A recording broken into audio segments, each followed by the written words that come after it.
Ce podcast vous est proposé par Total Energy.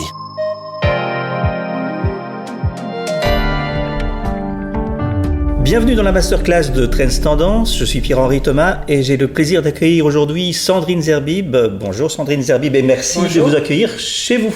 Merci.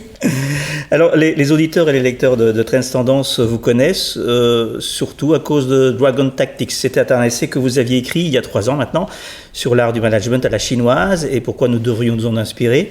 Vous connaissez bien la Chine, vous y avez une expérience d'une 30aine d'années et vous êtes aujourd'hui Senior Advisor chez Lazard Consulting et vous me dites que ce n'est pas du tout la banque Lazard, c'est une société de consultance américaine, c'est ça ? La première question, c'est, si je suis une entreprise belge et si je désire m'installer en Chine, quelle est l'erreur à ne surtout pas commettre ? Alors, ça ne s'applique pas qu'aux entreprises belges. Je dirais que ça s'applique à toutes les entreprises non chinoises et donc en particulier occidentales. L'erreur à ne pas commettre, c'est de penser qu'on peut aujourd'hui aller en Chine, soit au travers d'une filiale ou d'une autre méthode, et de faire exactement ce qu'on fait dans son pays d'origine ou dans les pays limitrophes, sans adapter, sans localiser fondamentalement son approche. Localiser, mais ça veut dire quoi ? Localiser la production ? Avoir des... Alors, ça veut dire, effectivement, déjà, de s'inscrire dans le tissu local. Ça, c'est très important. Et je dirais, en fait, si on y réfléchit bien, aujourd'hui, quand vous allez, j'en sais rien, moi, faire vos courses dans un supermarché, vous ne repérez pas la nationalité des marques. Enfin, peut-être que vous le faites, mais la plupart des gens ne le font pas. Parce qu'elles sont intégrées au tissu local. C'est un petit peu la même chose. Il faut s'intégrer au tissu local. Ça veut dire qu'une très grosse partie, pour ne pas dire 95-18% des employés va être évidemment fait d'employés locaux. Ça veut dire que vous allez très certainement faire de la production locale, de la recherche et développement local. Ça, c'est un aspect extrêmement important. Ça veut dire aussi, par exemple, si vous êtes dans une entreprise de produits de consommation, que vous allez faire des produits ad hoc pour le marché chinois. En tout cas, une partie de votre gamme va être développée, va faire l'objet d'un design et d'un développement ad hoc pour le marché chinois parce que les goûts vont être différents, parce que la supply chain va être beaucoup plus rapide et les attentes des consommateurs vont être d'avoir beaucoup plus de rapidité en fait dans l'offre produit. Ça veut dire aussi que votre politique de communication va être complètement intégrée à la politique chinoise de communication, enfin politique, pas au sens politique bien sûr, à la façon dont la Chine fait sa communication marketing. Donc, en fait, ça veut dire qu'il faut devenir une entreprise chinoise tout en gardant évidemment son ADN d'origine. C'est ça. Mais vu le contexte géopolitique, on peut dire un peu compliqué, aujourd'hui, est-ce qu'une entreprise européenne peut encore s'installer et se développer en Chine ? Oui, c'est possible. Alors c'est possible au sens où c'est même souhaitable en fait pour beaucoup d'entre elles, au sens où ça reste un marché qui certes n'a plus le dynamisme économique qu'on lui a connu il y a quelques années, mais qui reste un très très grand marché avec de très belles poches d'opportunités et une classe moyenne qui, même si elle souffre par rapport à il y a quelques années, est une classe moyenne en expansion. Donc c'est un marché qui est très précieux, qui est très important. Mais c'est vrai que c'est un marché qui est devenu beaucoup plus compliqué qu'avant, pas seulement pour des raisons géopolitiques. Alors ça joue, certainement. Il y a une méfiance, et en particulier pour l'export, ça complique quand même pas mal les choses. C'est un petit peu différent quand on s'implante, mais ça n'est qu'une petite partie du problème. En fait, il y a aussi des aspects, je dirais, politiques au sens général, et qui affectent autant les entreprises privées chinoises que les entreprises occidentales, par exemple, avec une réglementation qui est plus stricte sur un certain nombre de sujets, et qui peut être difficile à gérer, mais aussi, et beaucoup pour moi, c'est le fait que la concurrence locale soit devenue d'une telle qualité qu'elle est difficile à battre, et surtout qu'elle est difficile à battre sur son terrain, parce que c'est non seulement des gens qui sont devenus très bons dans ce qu'ils font, mais ils ont l'avantage de comprendre leur environnement et leur marché bien mieux que nous, même quand on y a passé beaucoup d'années. Et par ailleurs, ils ont développé dans certains domaines, alors tout ce qui va être technologie, bien entendu, technologie appliquée en particulier, et puis tout ce qui va être supply chain, ils ont développé des savoir-faire pour lesquels ils nous dépassent de beaucoup en fait. C'est ça. Est-ce qu'il faut un partenaire pour s'installer ? C'est ma conviction. Enfin, c'est pas juste une conviction qui vient comme ça. C'est pas de la foi, si vous voulez. C'est vraiment une conviction fondée sur des observations de terrain. Je pense que pour une petite ou une moyenne entreprise occidentale qui ne serait pas encore en Chine, mais même celles qui sont déjà en Chine, en fait, se posent des questions. C'est très difficile de travailler sans partenaire. D'ailleurs, aujourd'hui, une partie importante de mes activités consiste à trouver des partenaires pour des entreprises qui sont là-bas, mais qui ne s'en sortent pas. Donc, vous voyez, c'est vraiment un courant de fond. Et elles ne s'en sortent pas, et aujourd'hui, elles comprennent petit à petit que finalement, elles auraient meilleur compte de travailler avec un partenaire. D'abord, dans le cadre des tensions géopolitiques qu'on observe, c'est une forme de protection, parce que ça leur permet de s'intégrer au tissu local et devenir effectivement chinois au travers de leurs partenaires, de travailler avec un partenaire s'il est bien choisi, qui connaît son marché de façon intime, qui sait y répondre de façon plus flexible, plus immédiate, plus intuitive même qu'une entreprise occidentale, et qui va savoir aussi naviguer dans l'administration chinoise, les questions politiques chinoises et autres, et même les médias sociaux chinois qui sont parfois qui pardonnent pas. Donc je pense qu'aujourd'hui, le courant de fond, c'est effectivement d'aller vers des partenaires, surtout qu'il y a de plus en plus de partenaires de bonne qualité. Honnêtement, il y a 20-30 ans, c'était pas facile, parce que trouver un partenaire à la hauteur, c'était pas du tout évident. Et je vous dis, c'est surtout pour les petites et moyennes entreprises, parce que les grosses sont souvent, enfin pas souvent, mais quasiment toutes déjà établies en Chine. Mais même parmi les grosses, on a vu, alors le pionnier en la matière, ça a été Yum, mais maintenant il y en a d'autres qui suivent. On a vu des grandes entreprises décider que finalement, elles allaient faire un spin-off. Je suis navrée d'émailler mon discours de mots anglais, mais là pour le coup, je ne sais pas exactement comment on dit en français. De leurs activités Chine et travailler avec un consortium financier pour avoir leur activité Chine vraiment séparée et gérée de façon totalement différente, avec même une logique financière différente. Donc ça, même les grands y pensent sérieusement. Je vous ai cité Yum, mais Yum c'est déjà une relativement vieille histoire, mais aujourd'hui c'est pas encore conclu, mais c'est connu publiquement que ces discussions sont très avancées pour un modèle très similaire, par exemple pour Starbucks. Donc voilà, il y a un certain nombre de choses qui montrent qu'aujourd'hui la tendance de fond, effectivement, c'est d'aller vers des partenariats. Mais j'en profite pour dire, finalement, bien sûr, c'est dû à la Chine et à ses spécificités, et aux spécificités de la Chine aujourd'hui, mais c'est aussi dû à l'Asie. Parce qu'en fait, si vous regardez le Japon, au Japon, il y a énormément d'entreprises qui travaillent avec des partenaires, beaucoup plus que d'entreprises qui travaillent en filiale. Donc autant on a au début, enfin pas tout, non, en fait au début on avait des partenaires en Chine.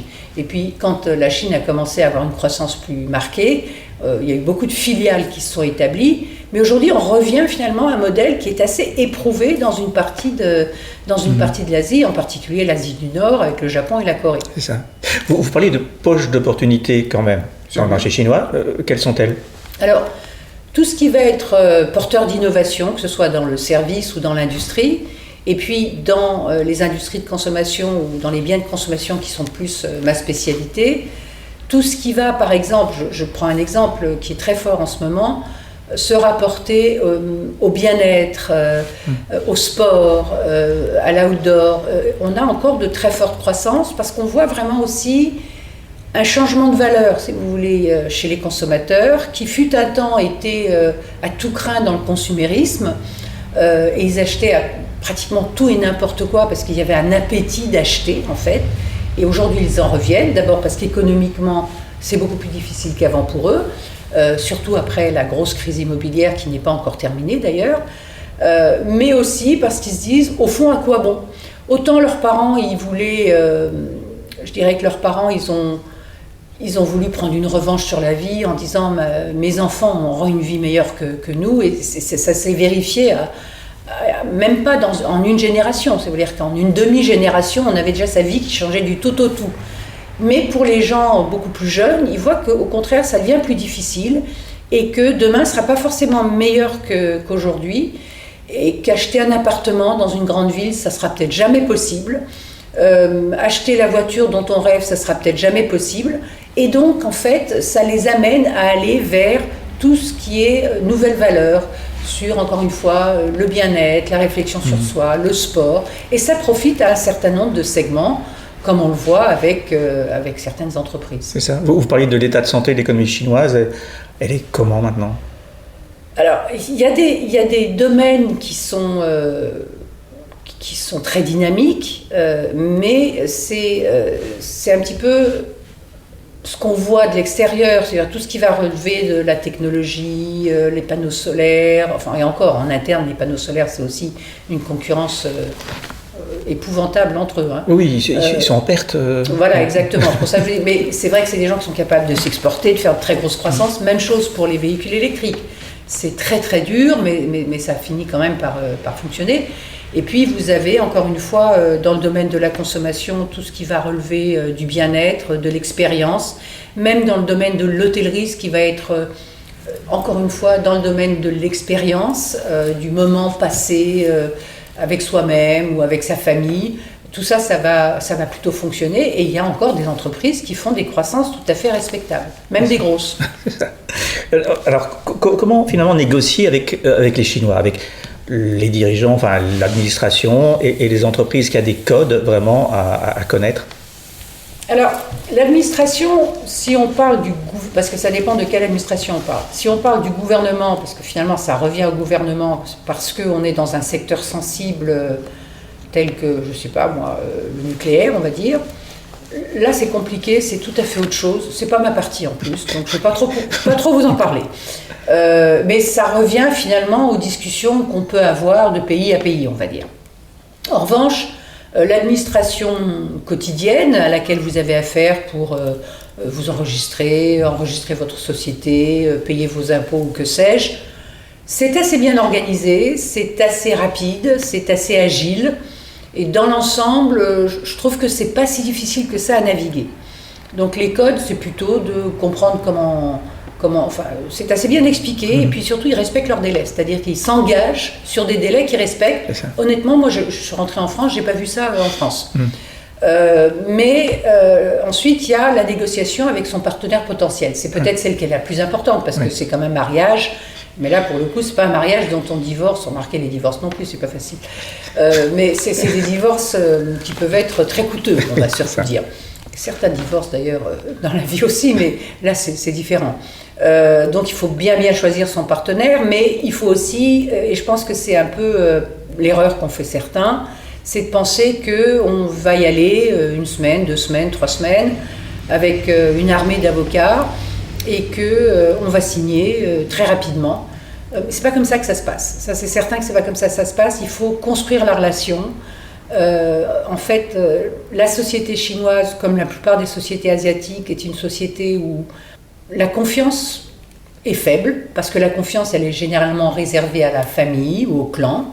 Donc, la confiance envers des gens qu'on ne connaît pas, qui ne sont ni de la famille ni du clan, elle est plutôt faible, donc il faut la construire en fait. On démarre avec une sorte de compte en banque de confiance à zéro, et ça se construit, c'est au bout d'un certain temps qu'on a construit cette confiance et qu'on peut envisager de signer un contrat.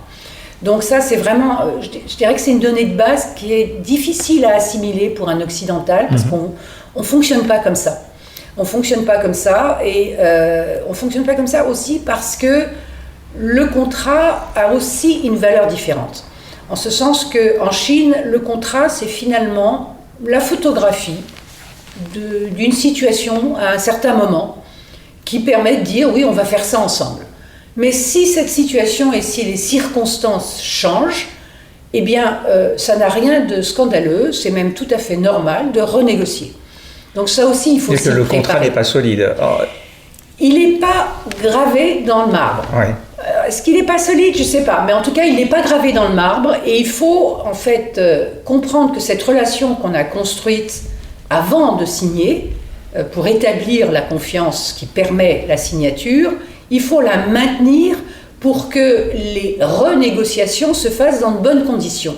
Parce qu'il y aura très certainement des renégociations, pas forcément sur l'ensemble, mais sur des points qui peuvent être importants. Donc il faut maintenir cette relation, et il faut aussi maintenir cette relation parce qu'on ne peut pas dire j'ai un partenaire, je m'en lave les mains, il s'occupe de tout en Chine.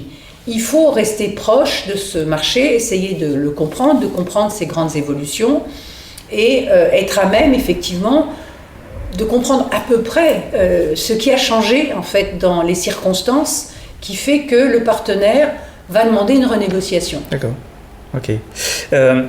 Alors on va quand même parler un tout petit peu politique, mais simplement, qu'est-ce que vous avez pensé de ces négociations, cette rencontre en juillet entre l'Union européenne et la Chine? Alors, je dirais que pour moi, qui est finalement un pied en Chine et un pied en France, parce que ma vie s'est construite comme ça, et ma carrière et tout ce que je fais d'un point de vue professionnel s'est vraiment construit comme ça, ça a été une grande déception en un sens. Alors, une déception annoncée parce qu'on n'avait pas non plus le sentiment auparavant que tout était dans la bonne direction. Mais une grande déception parce que, compte tenu en fait de mon histoire, on va dire, le fait qu'il y ait des ponts importants entre la Chine et le reste du monde, ça me paraît fondamental. C'est un pays immense avec une culture multimillénaire et des capacités ensuite à jouer un rôle important dans le monde et en particulier dans l'économie mondiale.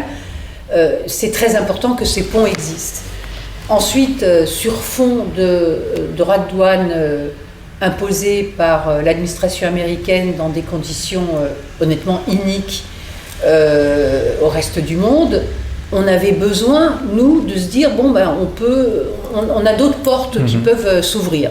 Malheureusement, ce sommet n'a abouti à rien, alors que finalement on a beaucoup cédé à l'administration américaine, et peut-être en partie parce qu'on avait déjà cédé ou on était prêt à céder à l'administration américaine. On a d'autant moins bien abouti avec la Chine, et de son côté, la Chine n'a pas fait beaucoup d'efforts non plus.